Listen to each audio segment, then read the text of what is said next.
So in order to actually become an aspirant, I must face my demons. I wonder what they will put as my demons, because I'm not actually dead. I just went into the moon, the whole thing. But can you imagine if you actually died and you have to to face your own demons? What would you face? Especially what I've been saying, it's a thing of utmost importance. Deal with your trauma, to deal with even the little things, all these karmic seeds that you build up throughout your life. Such a beautiful place. It's a cave. It's so representative. The cave represents the subconscious mind, just like Plato's allegory of the cave, where they are inside a cave. They must get out of the cave. We must go from the subconscious to the conscious, and in the subconscious there's a lot of shadows. There's a lot of unknowingness, unless everything becomes clear. Our purpose is to serve. The situation may feel familiar, Belle, because when you found Pelagos, he was undergoing a similar ride. As you saw, it can end in violence. Exactly, this is what I'm saying. When we saw Pelagos doing this and he wasn't ready, he just pulled out all these angry monsters from his mind and they came to life, actually. He fed them with his own insecurities. He created this Egregoire, as I've said in a previous video, which I'll probably link somewhere along the screen.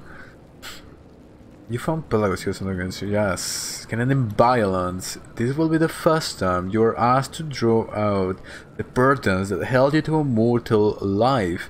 It may be a painful process. It is for many.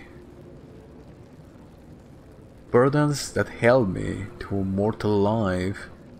This is an interesting idea, because this is what they're saying. They're saying that we come to this world because we have some sort of attachment. We want to achieve something. There's something about the physical worlds, the mortal physical worlds, that we really like, or that we're trying to learn.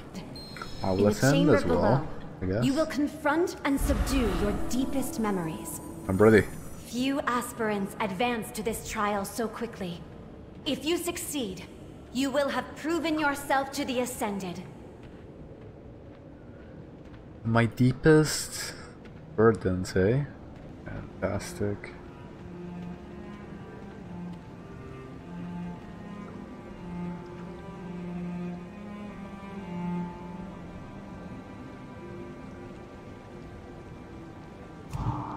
Right, this trial so quickly. If you succeed, so the aspirants must get to this point where they have to overcome whatever brought them into the physical mortal worlds. Because as they tell you here, the Archon came up with a better idea about reality. The mortal worlds are places to understand something, to learn something, to experience. But then there's the time for Ascension, to become something else. As the Nemi says at the beginning, you're trying to become a higher state of consciousness.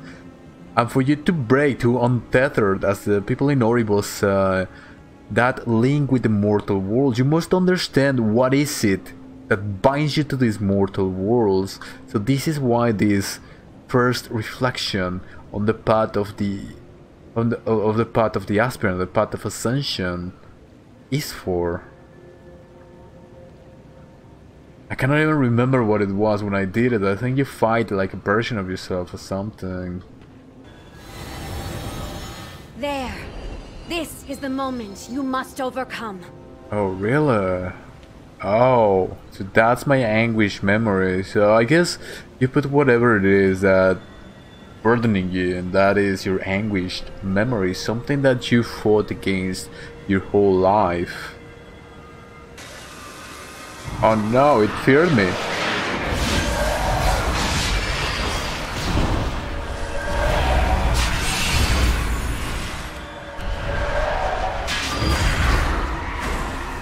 Rest now. It is finished.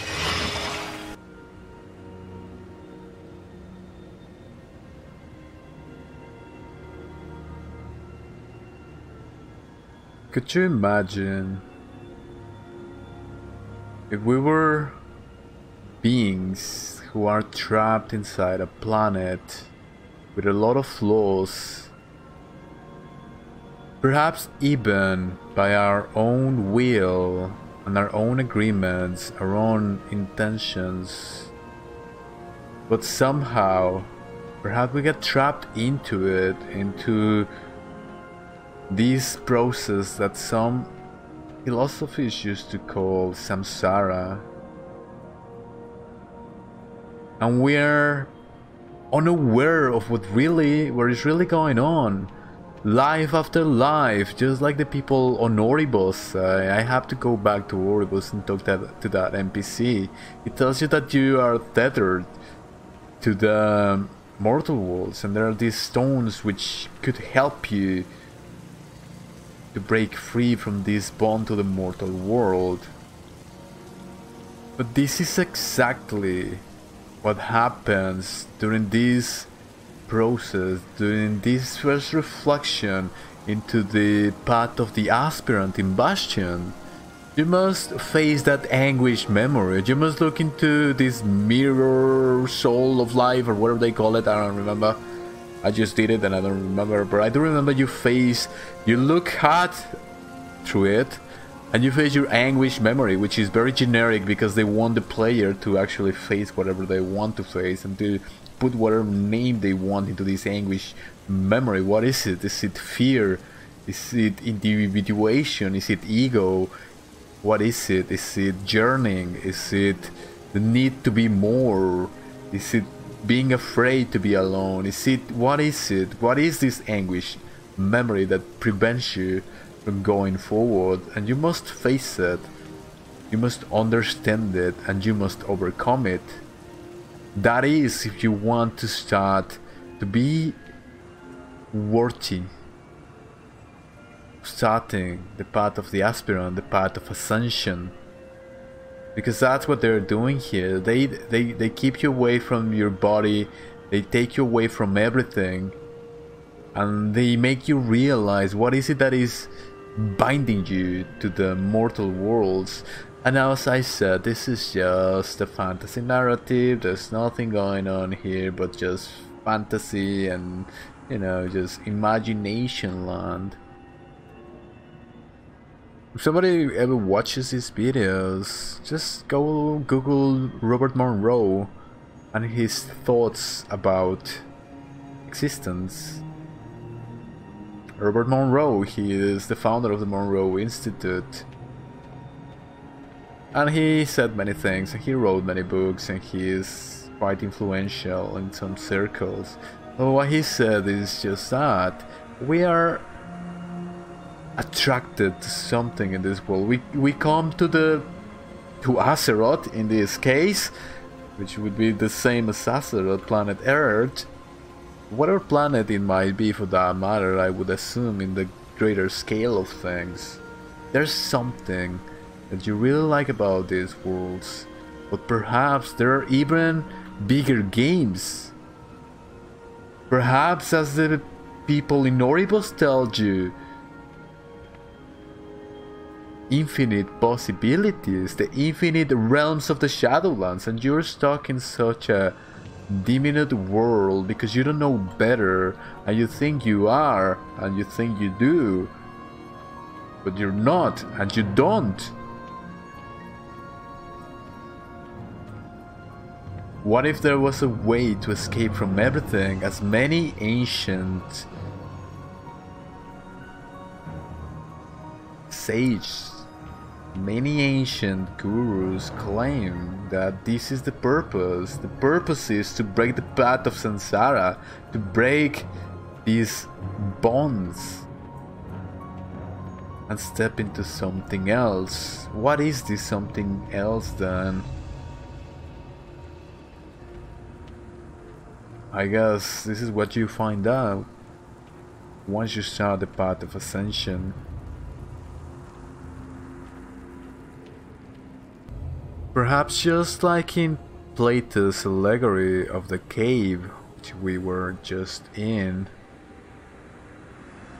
The world we see, our mortal world, our planet, our Azeroth, is just a world of shadows, represented by the overlords through the fire.